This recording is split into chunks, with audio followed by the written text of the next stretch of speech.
Ok, bienvenidos a otra clase del Software Age. En este caso vamos a explicar las estrategias que utilizan como fuente la energía solar. Vamos a empezar con los colectores solares de agua caliente, el HM19.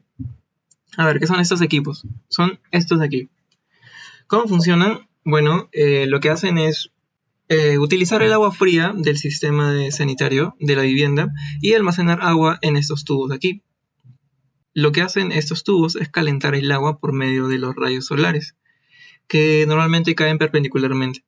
Eso hace que se calienten y estos repositorios de agua sean distribuidos a través de todo el sistema de agua caliente de la casa.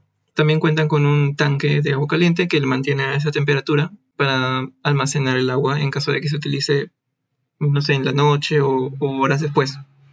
Ahora, ese sistema funciona como una estrategia solar, pero siempre y cuando se tenga una eficiencia, según esto, del 50% de la demanda de agua caliente. ¿Qué quiere decir? Que este aparato puede ser utilizado tanto en conjunto con el calentador eléctrico convencional.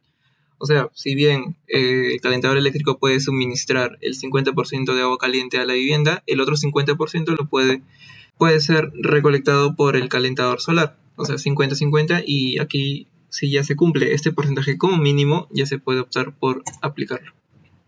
O sea, el 50% es lo mínimo.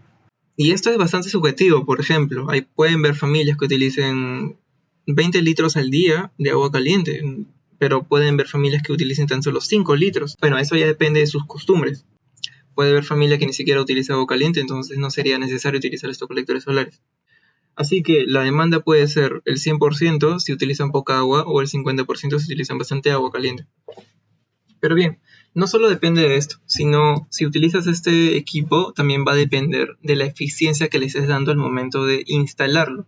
¿Por qué? Porque el equipo siempre va a depender del lugar donde está ubicado, la pendiente donde se ha colocado, el perfil del techo, el espacio disponible del techo, los factores de sombreado, si es que hay un árbol que está por encima del colector y que genera un sombreado, la orientación del aparato y el ángulo de los colectores solares, de los tubos. O sea, hay un montón de explicaciones que se le pueden dar o estrategias para su correcta instalación, pero eso lo vamos a hablar en un momento. Ahora, ¿cómo lo vemos en el proyecto? Bueno, vamos a instalarlo y explicarle un poco de las estrategias que le hablé previamente. Vamos a ingresar al programa y, por ejemplo, aquí tenemos el techo y vamos a optar por instalar el equipo. Aquí tenemos, primeramente, vamos a colocar el proyecto con el norte y vamos a colocarlo el colector solar. Listo, aquí está. Ahora, ¿cómo lo ubico y cómo funciona la pendiente? A ver, vamos, está tal cual, está así. Este es el colector solar, los tubos, el almacenamiento, el tanque de almacenamiento, la pendiente. La instalación del colector solar se va a medir por dos factores. Primero, la pendiente. La pendiente siempre va a ser variable, depende de la estación del año. Por ejemplo, normalmente en estaciones de invierno, el ángulo de los rayos solares va a ser mayor.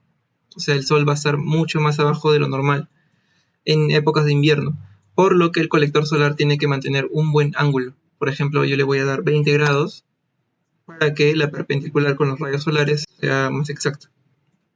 Pero en cambio, en épocas como el verano, el sol está mucho más arriba de lo normal y es más perpendicular al suelo, por lo que el ángulo de inclinación no va a ser tan necesario. Por ejemplo, le podemos dar solo 15 grados o 10 incluso, pero en general el ángulo de inclinación se puede regular según la latitud del lugar. Por ejemplo, nosotros estamos en Lima, Perú, podemos darle un ángulo de inclinación de acuerdo a la latitud de la ciudad de Lima, que en general es 12 grados, así que podemos darle 12 grados y ahí lo dejamos. Eso es en cuanto al ángulo de inclinación. Va a variar, depende de la estación del año. Ahora hablemos de la orientación. ¿Cómo sé si esta es la mejor orientación para mi proyecto?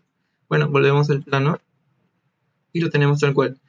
La estrategia en general, lo que siempre nos recomiendan es que el colector solar siempre esté en dirección del norte-sur, en dirección del norte específicamente. Así que lo que vamos a dar es darle un ángulo recto. A ver, en Lima, en Perú hay una regla que siempre solemos aplicar, que el sol siempre está inclinado hacia el norte, excepto en verano. Así que lo que vamos a lograr es que el ángulo de inclinación, o mejor dicho, los tubos, estén inclinados de tal forma que choquen con el norte, con los rayos solares que vienen desde el norte. Si este es el norte, si por aquí está el norte, entonces el sol va a venir por aquí y va a chocar perpendicularmente. Así que el colector solar debe estar ubicado de esta manera. Volvemos a la aplicación, lo vamos a dejar en un 60% de eficiencia, el otro 40% puede ser dado por un calentador eléctrico y ahí queda, nada más. Bien, lo que sigue son los paneles fotovoltaicos, que bueno, en sí la teoría de esos equipos es bastante amplia, incluso hay un curso de esto que es diseño de paneles fotovoltaicos con PVCs, lo pueden chequear en la página, pero aquí vamos a hacer lo más concisos posibles. Vamos a darle clic, vamos a seleccionarlo como si lo estuviéramos utilizando y esto funciona de la misma medida que los colectores solares. Tú tienes que señalar el porcentaje de energía que está cubriendo con este equipo, de la energía total de la vivienda. Por ejemplo, aquí nos da un estándar del 25%. Vamos a mantenerlo en 25%, porque en cifras actuales, en general, el estándar de cobertura de energía, de eficiencia de los paneles solares hoy en día sí es del 25%. O sea, estamos hablando del estándar. Se puede llegar a un poco más, incluso a un poco menos. Hay incluso paneles solares que funcionan con el 5% de eficiencia. Esto ya depende del clima, ubicación y, bueno, muchos otros factores que inciden sobre su instalación. Vamos a colocarlo en el proyecto mientras digo algunos datos. Pero, por ejemplo, la vida útil de si tú optas por utilizar un panel solar, la vida útil de este va a ser de 25 a 30 años. Son bastante duraderos. Lo que sí va a suponer es, como te digo, todos los paneles solares actualmente no están cubriendo el 100% como uno espera. No, solo cubren una parte de la energía utilizada. La otra parte normalmente es utilizada por el sistema eléctrico convencional, pero para eso tú puedes utilizar un medidor bidireccional que mide tanto la electricidad utilizada por la instalación convencional como la de los paneles solares y puedes tener un mejor entendimiento de cómo se desenvuelve tu panel. Vamos a colocarlo aquí y tal cual como instalamos el colector solar, vamos a hacerlo con los paneles solares. Esto de aquí debe estar inclinado, bueno, los 12 grados y con dirección al norte. Y vamos a estar con 1. En general yo no he precisado. Para calcular la cantidad de paneles solares que necesita una vivienda se necesita hacer el cálculo de la energía que utiliza la vivienda en total.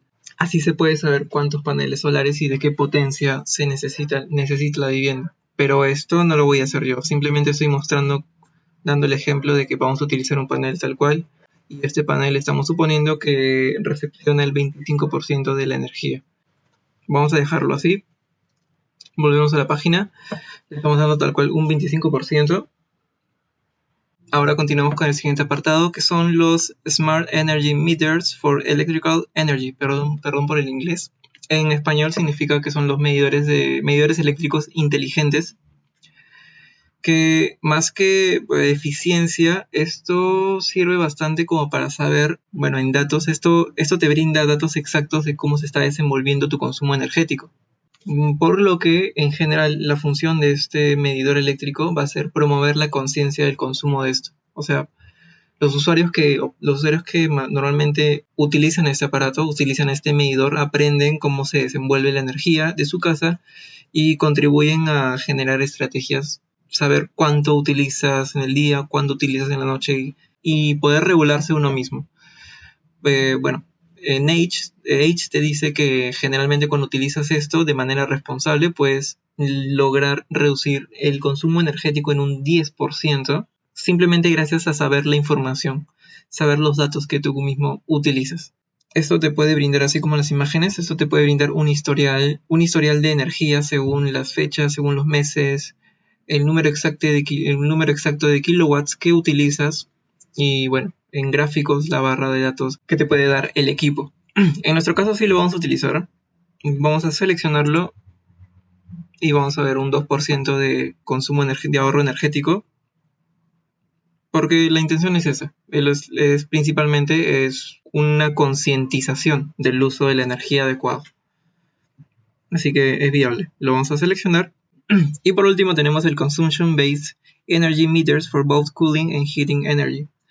Esto en cristiano significa es el medidor de consumo de energía, tanto para aire acondicionado como para calefacción. O sea, al igual que la estrategia anterior, es un medidor. Es un medidor que te mide la cantidad de energía utilizada para el aire acondicionado, sí, que lo utilizas, y para la calefacción, que muy pocos utilizamos calefacción aquí, en esta parte. Pero como esto mismo lo dice, si bueno, no tenemos ni calefacción ni aire acondicionado, no lo vamos a seleccionar. Pero en el caso de que lo seleccionemos, lo que te da es, bueno, poder elegir si este medidor de energía está calibrando o bien la calefacción, o bien el aire acondicionado, o ambos. Bueno, es un poco raro, pero bueno, sí es posible. No lo vamos a seleccionar, obviamente. Y estaremos continuando con los últimos 3 apartados dirigidos a energías o estrategias de ahorro energético alternas. Nos vemos.